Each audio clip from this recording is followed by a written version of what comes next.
Good morning. Good morning. Good morning. Good Morning. morning. Hopefully you're Morning, learning Brett. like Good when I say morning. it. I love to hear it back. I appreciate that. Rick Hale, how are you? Richard Batts, I see you both. What's going on?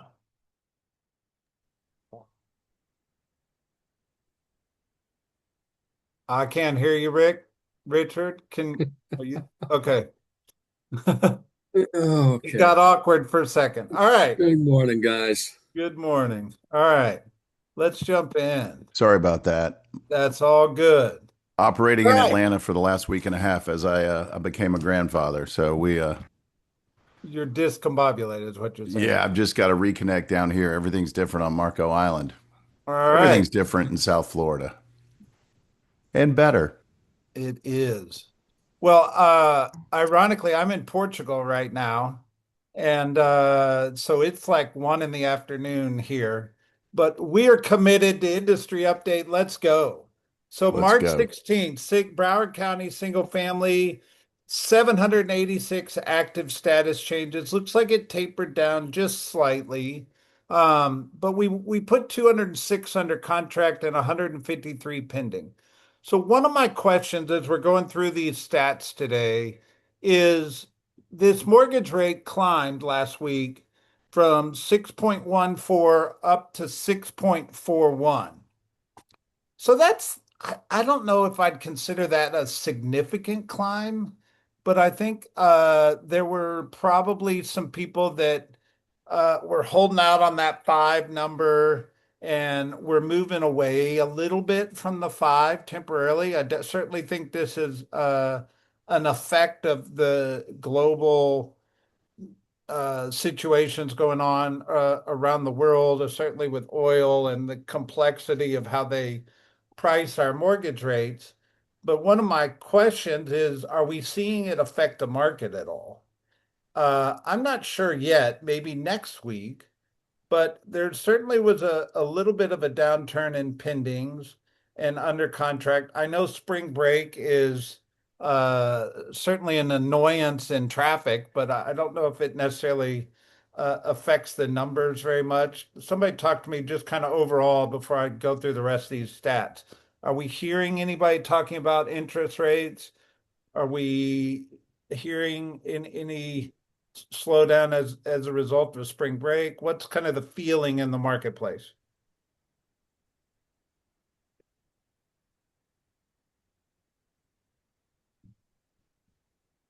Hmm.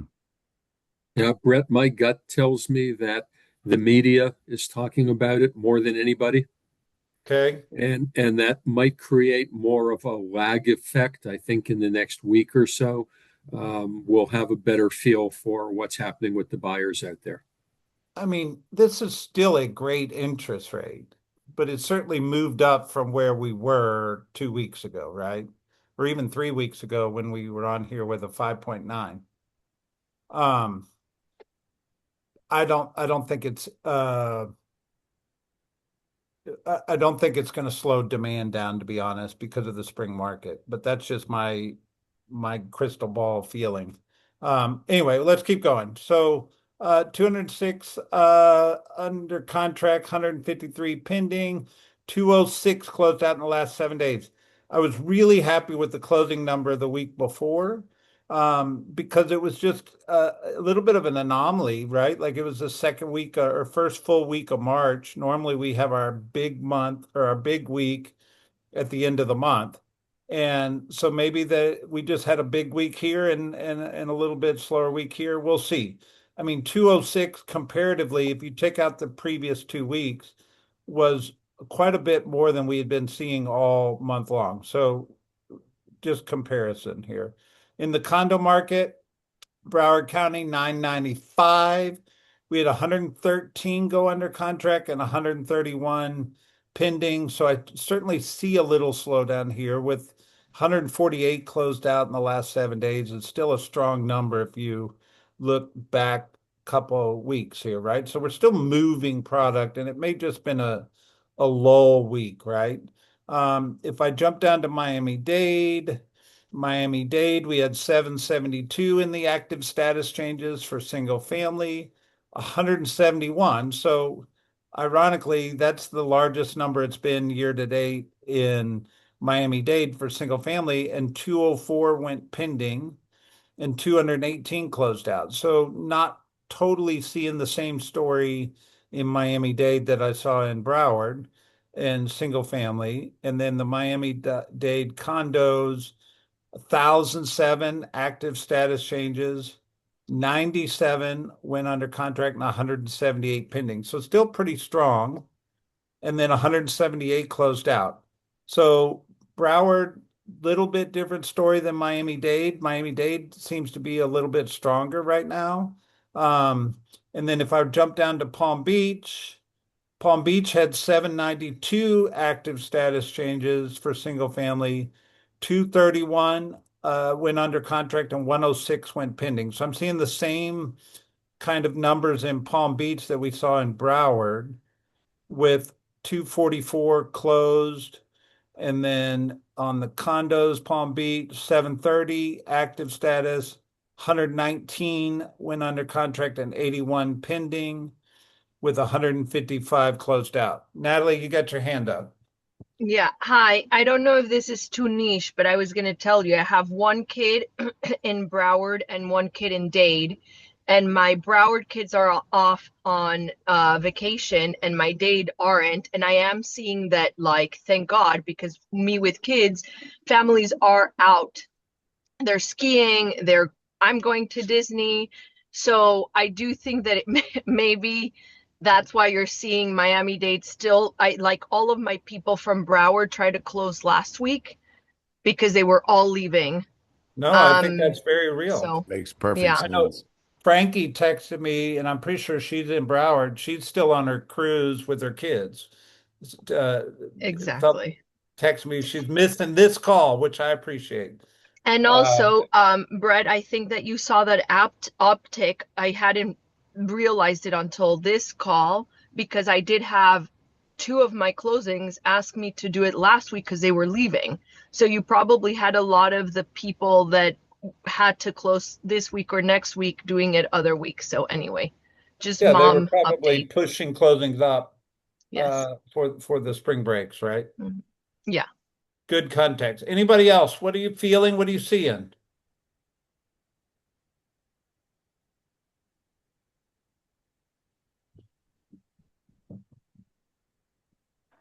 Y'all are alive today.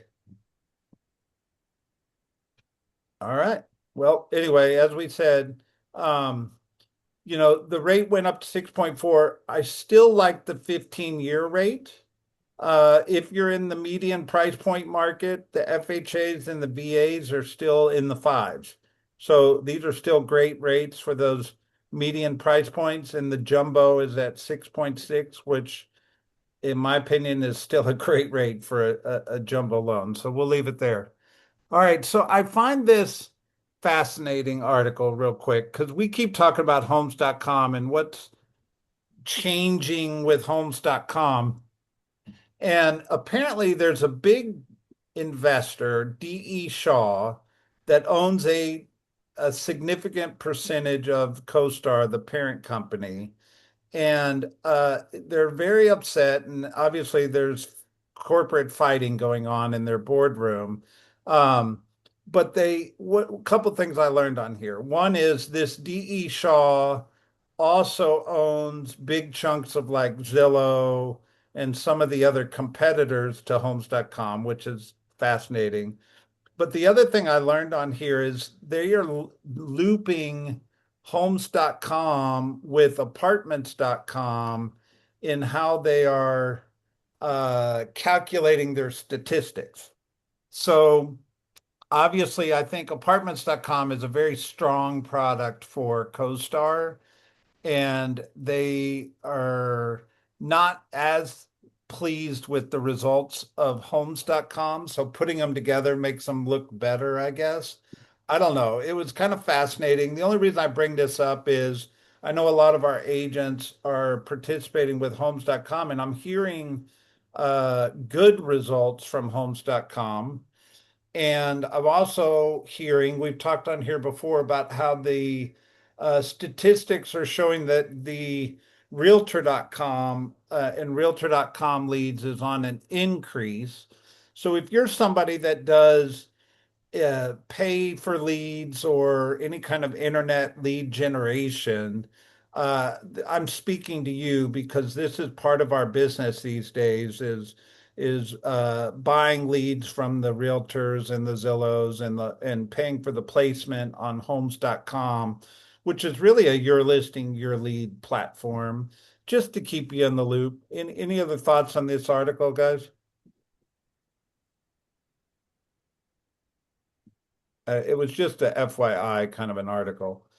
All right, this one. So it says deferred maintenance is costing you deals. Here's how to protect your clients and your commission. An eye on maintenance can reduce deal friction and protect your professional reputation.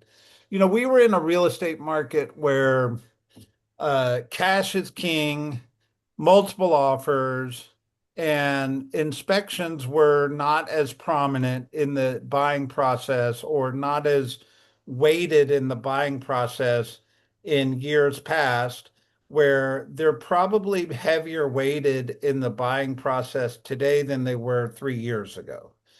And your sellers are like most sellers, they probably don't maintain their properties as well as they should over the years, whether it's HVACs or roofs or seawalls or all those things. One of the things I think this article really talks about is what's the role of the realtor in helping a homeowner position their property, one, but two, how do you become that resource to help them get these things fixed, right? And if you're not aware, I tell everybody multiple times because it's fascinating to me. I'll do a presentation at one of our offices and our agents don't know about seller's edge. And I'm like, I have talked about it at every meeting we've ever been at, but I'd love to just remind you, we have this product called seller's edge that would get a line of credit for your sellers up to $50,000 to get their house put on the market. And whether it's going ahead and replacing an HVAC that you know is going to come up in an inspection or some other deferred maintenance on a listing that you're aware of, this is something that can position your transaction really from a bulletproofing standpoint where you're not necessarily going to have the deal fall apart during inspections. Does that make sense? What do you think the strategy here is, gentlemen? I really think that everyone needs to be getting free inspections. If you have a house that needs the work or isn't at this point, if it's not perfect, there's an issue. So getting a pre-inspection and talking to your sellers about that before it even comes up can really help. Can I add to that? Yes, please. Yeah. Yeah, because I just had a pre-listing inspection yesterday and they found some big issues. There was like mold in the AC closet and they had put a cabinet right on top of the electric panel so the inspector couldn't remove the panel cover. So we have a handyman coming to take down that cabinet today and the AC is going to be redone and painted. So she's jumping ahead of these things that could have been deal killers or cost her well over $10,000 if she didn't do this pre-listing inspection ahead of time. Especially that mold. Yeah. I mean, I can't imagine how many buyers would walk away just because they're freaked out about a mold situation. Exactly. Mm-hmm. Yeah. Yeah. So I think the advice here is I would almost guess over 50% of your sellers probably have some deferred maintenance issue before you put that house on the market. And whether you're doing a pre-listing inspection or just your own personal knowledge and noticing things uh, is certainly a strategy to get the house ready for market and not have the problem later. Natalie.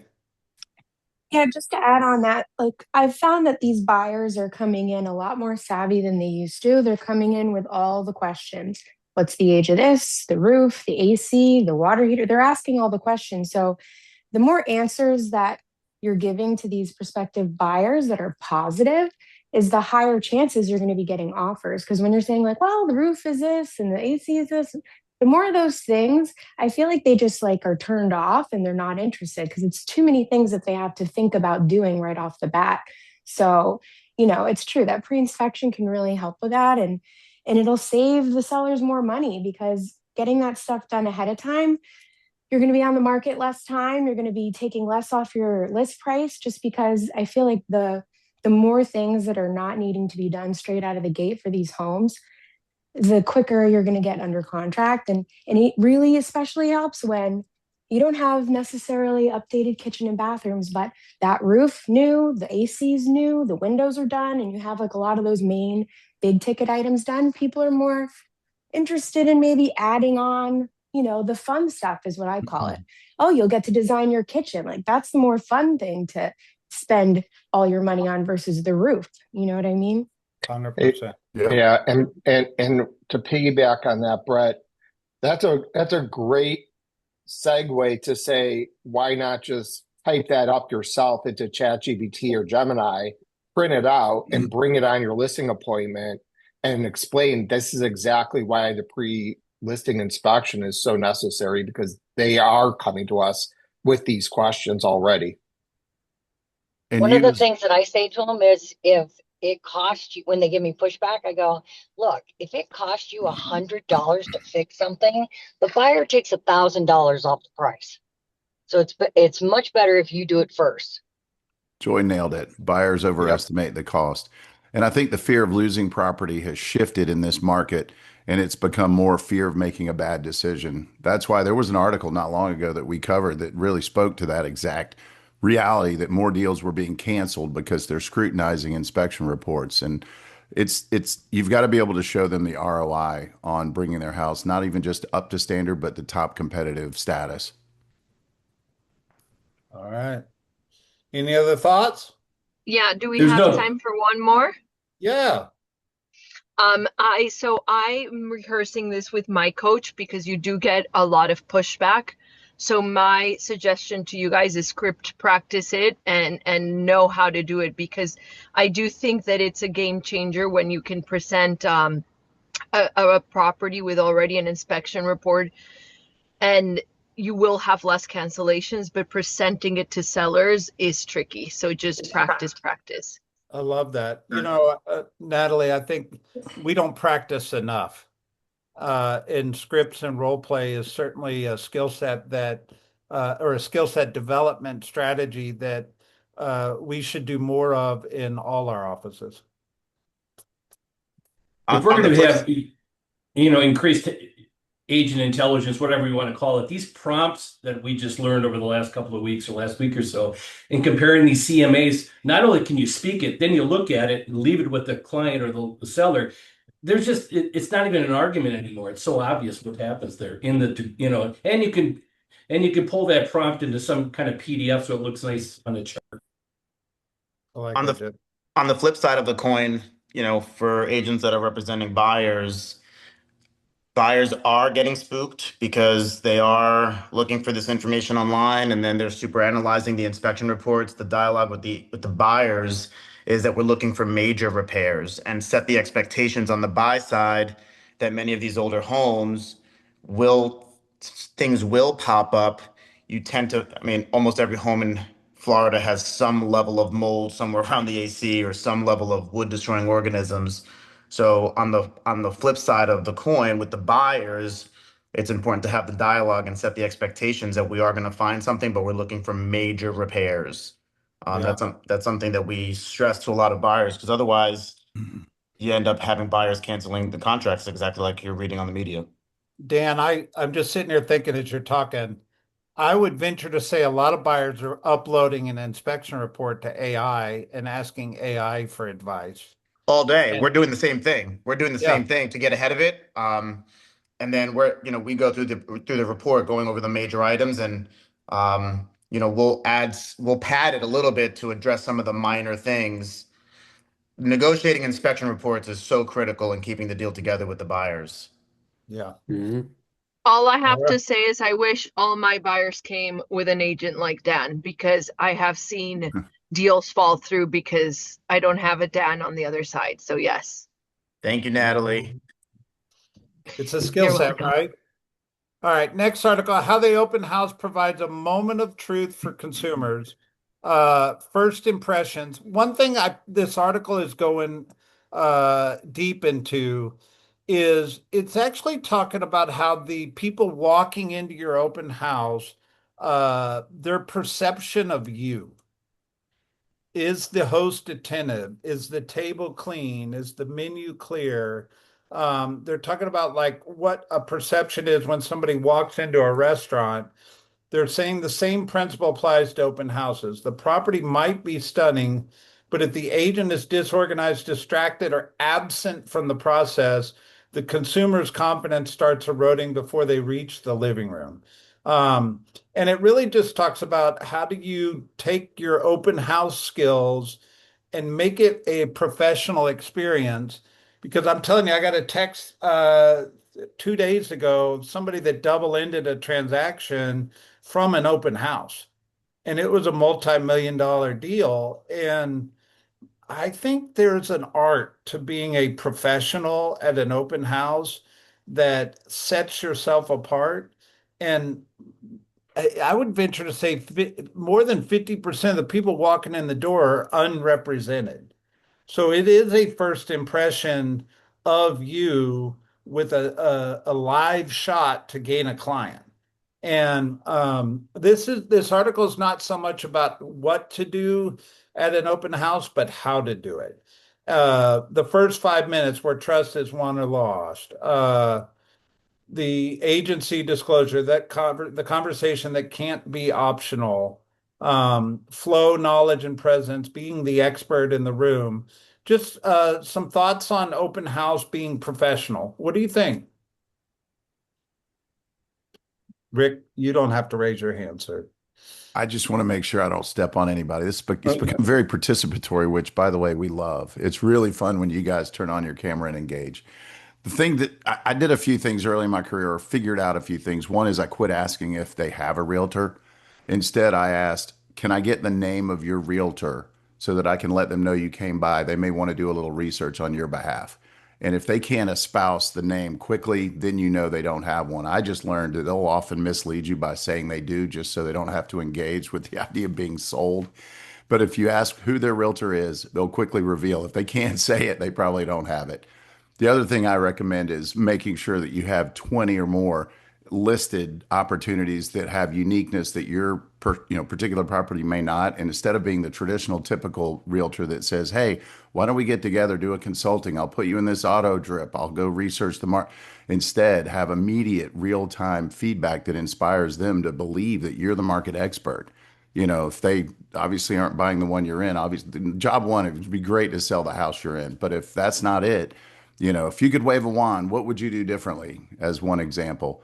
And what would be different? And how would you engage with this property? And if you've got 10 or 12 on paper, you could say, hey, I have 3 or 4 that might match up exactly in terms of what you're looking for. If I was able to, I get off at 5. If I was able to set appointments for you to go look at those this afternoon, would that be cool? And then that's just different than what my experience. And so just do things and say things that most agents don't, and then show market expertise by being the market expert. I have a question to that right now. So I love the aggressiveness, and I'm wondering on the call how many people said, there's no way I would ever say, what's the name of your agent? Because they're afraid, what if they have an agent, right? And it's no different than pre-qualifying script where, have you ever thought about selling it yourself? And people don't want to ask because they think they're going to be putting something in that person's mind.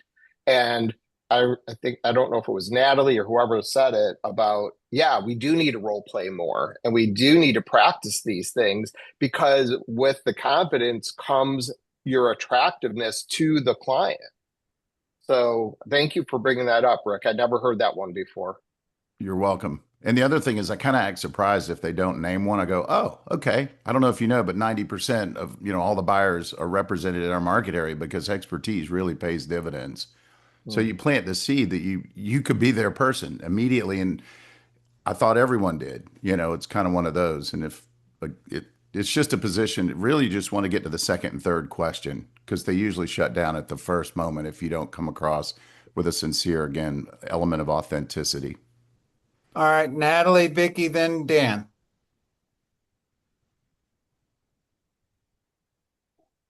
Hands are up. All right, Vicky. So I feel that this is your opportunity. This is your Broadway show. This is your opening to show the neighbors, the people that walk through that door, how you run your business. So I think it's super important to have someone else with you because you are the front, you are the face that you're going to basically, be the one to show them the feature sheet, the insurance quote, the lender information, and then gather information by asking lots of questions because this is a relationship building opportunity. And then following up with them when they leave, if they're unrepresented, right? And then also developing a relationship with the agent because this is why we build our business because agent relationships are huge. So to me, it's a seventh level open house. It's door knocking the neighborhood, getting to know the neighbors, inviting them in, showing them this is how you do business, and then making sure that they are wowed when they leave. Nailed it. Contreras. So I think to add on to what Rick and Vicky just said, obviously know the market, know what the comps are around, not, know what the other listings that are available around you. But the biggest thing that I would say in regards to the open house is what we do after. So many agents wait until the next day to follow up, and we stress so hard follow up on the same day. These, if they're going to your open house, they're going to five others. There's five other agents that are waiting until the next day to follow up. When we follow up on the same day, our call is, Mrs. Jones, we're just calling to follow up and get feedback for our client, to get feedback on the property. And then while they start talking, we use that as an opportunity. Okay, like you said, what would you do different? What exactly are you looking for? It's an opportunity for an extra conversation over the weekend on a Saturday or Sunday where they're not at work and not getting called by four other realtors from the other open houses that they did. I can't tell you how much higher the contact rate is by following up on the same day. Good advice, sir. Really good advice. All right, let me hit these last two articles real quick before we run out of time. There's an article on what happened to my computer here. Why is my article not here? Well, we'll miss that. Maybe I got to agree. Here we go. So on Market Watch, it says HOA fees are becoming more common for single family homes and top 500 a month in these hotspots. And it's talking about how HOA fees are continuing to rise and that's becoming an issue. So I'll put this in circle. You can read through this. But the last article was coming out of Florida Times. It says Fort Lauderdale's housing market faces record inventory levels amid broader trends in Florida. So a surge in housing supply raises concerns over home prices as Florida real estate landscape shifts. Um, it's saying that we received a significant increase in housing supply. Um, and the concern is as long as demand matches that, and they're quoting January 2025, and we're looking for this data to back this up. But nationally, the inventory of home sales risen with Redfin reporting an average of 3.7 months. For cities like Cape Coral, Miami, and Fort Lauderdale, transition to what some analysts are categorizing as buyer markets. I'm going to research this deep. We got this article yesterday. Um, I don't think we're in a buyer's market. I think we were certainly in a buyer's market in the condo sector, but the single family was still very much a seller's market. I will fact check this. Luke and I are revamping the entire real estate stats website. So next week, I will cover inventory levels. But this article is saying it's record inventory levels. I'm not sure that's 100% accurate because I believe that they're putting condos and single family together in this stat, and I want to be a little bit more specific. So we'll come back to you on that. So any parting thoughts? I'm about to go to Fort Lauderdale. I'm leaving in 5 minutes to hang out with Steve and my buddies there. So if you guys are in the area, come see me. I'm going to be teaching from, I believe we start up around 12:30, and I'm gonna sit in on some little bit of startup time at the sales meeting, and then at 1:45 to or 1:30 to 3:45 ish. I'm going to be talking about how you can achieve max performance and peak joy for the balance of the year. I've got some really good exercises. It's more of a workshop than a teaching experience, and really, really look forward to seeing some beautiful faces. So thanks for joining me. Thanks for being me to the punch. I appreciate it. It's going to There be you good. go, guys. It's Y'all gonna have be a good week. All right. Good. Bye. Thanks, See you Brett. later. Thank you, Enjoy Brett. Portugal. Enjoy Thank you, Brett. Portugal. I will. Yeah. I'm speaking. All right. Bye. Bye. Bye.